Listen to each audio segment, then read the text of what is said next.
Hello guys, இந்த வீடியோவில் நம்ம எதை பற்றி பார்க்க போறோம். நேத்துக்கான மேட்ச் சிஎஸ்கே vs ஆர்சிபி மேட்சோட ரிவ்யூ, தென் சிஎஸ்கேவோட டவுன்ஃபால் எதனால அப்படின்னு எனக்கு தோன்ற ஒரு 4 பாயிண்ட்ஸ், அதை பற்றி தான் நம்ம இந்த வீடியோவில் டீட்டெயிலாக டிஸ்கஸ் பண்ண போகிறோம். சரி வாங்க, ரொம்ப பேசாம வீடியோக்குள்ள போயிடலாம். வீடியோ ஸ்பான்சர்ட் பை பைமோட்டி ஷாப்பிங். பைமோட்டி ஷாப்பிங் அப்படின்றது பார்த்தீங்கன்னா ஒரு ஆன்லைன் இ காமர்ஸ் வெப்சைட் தான்.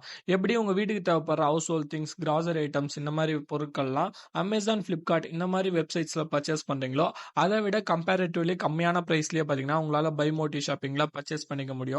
லிங்க் வந்து டிஸ்கிரிப்ஷன்ல இருக்கு. பைமோட்டி ஷாப்பிங்ல இப்ப நிறைய ஆஃபர்ஸ் அண்ட் இன்சென்டிவ்ஸும் போயிட்டு இருக்கு. ஸ்பீடாவும் பாத்தீங்கன்னா உங்களுக்கு டெலிவரியும் பண்றாங்க. ஸோ மறக்காம பைமோட்டி ஷாப்பிங்கை செக் அவுட் பண்ணி பாருங்க. எல்லாரும் யூஸ் பண்ணி என்ஜாய் பண்ணுங்க. சரி, நேற்று மேட்ச்ல இருந்தே வந்துருவோம். இந்த மேட்ச் ரொம்பவே ஹைப் இருந்துச்சுங்க. ஆர்சிபி விசஸ் சிஎஸ்கே அச்சின்னா சாமி அப்படின்னா உங்களுக்கே தெரியும் போன வருஷம் என்ன நடந்துச்சு அப்படின்னு. அதுக்கான ரிவெஞ்ச் அப்படின்னு நிறைய பேர் சொல்லிட்டு இருந்தாங்க. பட் இந்த வருஷம் சிஎஸ்கே ஆன இந்த பர்ஃபார்மன்ஸ்க்கு ஆர்சிபியை போய் அவங்க ஹோம்ல வச்சு அடிக்க முடியுமா அப்படின்னு கேட்டீங்கன்னா எனக்கு ஒரு பெரிய டவுட்டே இருந்துச்சு. சிஎஸ்கே கண்டிப்பா தோக்க தான் போறாங்க, ரொம்ப கேவலமா தோற்றக்கூடாது அப்படின்ற ஒரு பயம் மட்டும் தான் இருந்துச்சு. டாஸும் பாத்தீங்கன்னா சிஎஸ்கே தான் வின் பண்ணாங்க, நாங்க ஃபீல்டிங் பண்ணிக்கிறோம் அப்படின்னு சொல்லிட்டாங்க. பவுலிங் நல்லா தான் போட்டாங்க அப்படின்லாம் சொல்லவே முடியாதுங்க. பவர் பிளேல போட்டு ஆர்சிபி பேட்ஸ்மேன் உரின்னு உரிச்சிட்டாங்க. ஜேக்கப் பெத்தல் பாத்தீங்கன்னா அவரோட ஃபர்ஸ்ட் ஐபிஎல் 50 வந்து பதிவு பண்ணாரு. தென் விராட் கோலியும் பாத்தீங்கன்னா அவரோட 50 போட்டாரு. அதுக்கப்புறம் தான் பாத்தீங்கன்னா சிஎஸ்கே கேம்குள்ளேயே வந்தாங்க. ஆஃப்டர் 10 ஓவர்ஸ் பாத்தீங்கன்னா ரெகுலரா விக்கெட்ஸ் எடுத்து ரொம்ப நல்லா கண்டெயின் பண்ணி வச்சிருந்தாங்க. 18வது ஓவர்ல 160 ரன் இருந்தவங்க 20வது ஓவர்ல 213 ரன் போயிட்டாங்க. ஒரே ஒரு ரீசன், மொரட்டு காலை ரொமோரியா ஷஃபர்ட் 14 பால்ல 50 அடிச்சிட்டாருங்க. கலீல் அகமது ஓவரை கிளின்னு கிழிச்சிட்டாரு. தென் பத்திரானாவை போட்டு அடிச்சிட்டாரு. கிட்டத்தட்ட 50 ரன் பாத்தீங்கன்னா அந்த 2 ஓவர்ல அடிச்சிட்டாங்க. அதனாலேயே டீம் ஸ்கோர் 213 போயிடுச்சு. சிஎஸ்கே இது வரைக்கும் 180 பிளஸே பாத்தீங்கன்னா 2019 இருந்து சேஸ் பண்ணதில்ல. இந்த மேட்சும் பாத்தீங்கன்னா போயிடுச்சுன்னு தெரியும். பட் நல்ல ஒரு கான்பிடன்ஸோட வருவாங்க, எதனா ஹோப் கொடுப்பாங்கன்னு நினைக்கும்போது சிஎஸ்கே அதே தான் பண்ணாங்க. ஈஸியா பாத்தீங்கன்னா இந்த மேட்ச் அவங்க கிவ் அப் பண்ணவே இல்லை.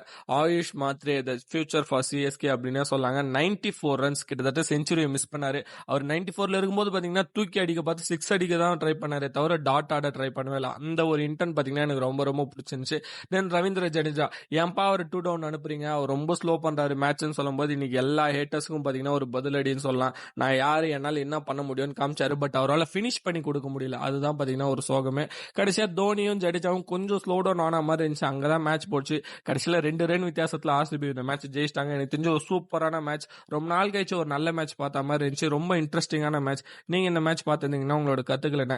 சரி, சிஎஸ்கேவோட டவுன்ஃபால்க்கு என்னதான்ப்பா காரணம் அப்படின்னு கேட்டீங்கன்னா, நம்பர் 1 சிஎஸ்கேவோட ஃபீல்டிங். சிஎஸ்கேவோட ஹிஸ்டரி எடுத்து பாத்தீங்கன்னா டுவைன் பிராவோ, ரெய்னா, ஜடேஜா இந்த மாதிரி பெரிய பெரிய ஃபீல்டர்ஸ், ஃபேப் டு பிளஸி அப்படின்னு இருந்திருக்காங்க. பட் இந்த சீசன் சிஎஸ்கேவோட ஃபீல்டிங் பாத்தீங்கன்னா கேட்ச் எஃபிஷியன்சில சிஎஸ்கே தான் லோவஸ்ட்ல இருக்காங்க. அதிகமான கேட்சஸ் டிராப் பண்ணதும் பாத்தீங்கன்னா சிஎஸ்கே தான். தென் நம்பர் 2 பாத்தீங்கன்னா ருத்ராஜ் கெய்க்வாட் 1 டவுன் வந்தது. சீசனோட ஸ்டார்டிங்ல பாத்தீங்கன்னா நானே சொல்லியிருப்பேன், கெய்க்வாட் அந்த கான்வே இவங்க தான் பாத்தீங்கன்னா ஒரு சாம்பியன்ஷிப் அடிச்ச வந்து ஓப்பனிங் பேர். 2023ல இவங்களால தான் சாம்பியன்ஷிப்பே அடிச்சோம். ஸோ இவங்க தான் பாத்தீங்கன்னா ஓப்பன் பண்ணணும்னு சொல்லியிருந்தேன். பட் கெய்க்வாட் என்ன நினைச்சாருன்னு தெரியல, இன்டர்நேஷனல் ஆடணுன்ற ஆசையா என்னன்னு தெரியல, நான் 1 டவுன் ஆட போறேன் அப்படின்னு முடிவு எடுத்தாரு. அது சிஎஸ்கேக்கு ஒரு மிகப்பெரிய பேக் ஃபயர் ஆச்சு. இது நம்பர் 2, ஓப்பனிங் பார்ட்னர்ஷிப் ஒழுங்காவே இல்லை. நம்பர் 3 பாத்தீங்கன்னா நம்மளுடைய ஸ்பின் பவுலிங் ட்ரையோ. இதை வந்து நம்ம பாத்தீங்கன்னா ரொம்ப நல்லாவே ட்ரஸ்ட் பண்ணிட்டோம், அஸ்வின், நூர், ஜடேஜான்னு. பட் இந்த வருஷம் அந்த அளவுக்கு நடந்துச்சான்னு கேட்டா நூர் அகமதை தவிர வேற யாரும் பெருசா பவுலிங் போடல. ஜடேஜா இன்னும் 2 மேட்ச்ல நல்லா ஸ்பார்க் காமிச்சாரு, இருந்தாலும் அவரே அடிச்சிட்டாங்க. அவரும் பாத்தீங்கன்னா பேக் எண்ட் ஆஃப் த டோர்னமெண்ட்ல தான் ஃபார்முக்கு வந்திருக்காரு. ஸோ இதுவும் பாத்தீங்கன்னா ஒரு பெரிய மைனஸ். ஸ்பின் ட்ரையோன்னு சொல்லி பாத்தீங்கன்னா சிஎஸ்கேவோட ஸ்பின் ட்ரையோ பெருசா பர்ஃபார்மே பண்ணல. அது ஒரு பெரிய பேக்லாக்கா நமக்கு அமைஞ்சிடுச்சு. தென் சிஎஸ்கேவோட ஃபாஸ்ட் பவுலிங் பாத்தீங்கன்னா ஓரளவுக்கு அப்படி இப்படின்னு மேனேஜ் பண்ணிடுறாங்க. பத்திரானா, கலீல் அகமது இனிஷியலா விக்கெட் எடுத்துறாரு. தென் அன்சுல் கம்போஜ் இப்போ ஓரளவுக்கு நல்லா தான் போட்டுட்டு இருக்காரு. தென் 4வது பாயிண்ட் பாத்தீங்கன்னா மிடில் ஆர்டரோட பேட்டிங். சிவம் டுபேன்ற ஒரே ஒரு ஹிட்டரை மட்டுமே நம்பி நம்ம ரொம்ப வருஷமா இருந்துட்டோம். தென் ஃபைனலா பாத்தீங்கன்னா தலை தோனி வந்து அடிப்பாருன்னு சொல்லிட்டு. பட் நம்ம ஒரு மிடில் ஆர்டர்ல ஒரு ஹிட்டரே எடுக்கல. இப்ப டெவால் பிரவிஸை வந்து ரீப்ளேஸ்மெண்டா சைன் பண்ணிருக்காங்க. பட் சீசனோட ஸ்டார்டிங்ல பாத்தீங்கன்னா தீபக் கூடா, விஜய் சங்கர், ராகுல் திரிபாதி இவங்கள பாத்தீங்கன்னா நம்ம மிடில் ஆர்டருக்கு ரொம்ப நம்பணும். இவங்க 3 பேருமே பர்ஃபார்ம் பண்ணல. அதனாலேயே பாத்தீங்கன்னா சிஎஸ்கே இந்த நிலைமையில இருக்கிறது அவங்களும் ஒரு காரணம்னே சொல்லலாம். இதுதான் என்னோட 4 points for CSK downfall of IPL 2020. உங்களுக்கு இதுல எதனா மாற்று கருத்து இருந்தா கமெண்ட்ஸ்ல சொல்லுங்க. உங்களை இன்னொரு வீடியோல பாக்குறேன். See you all.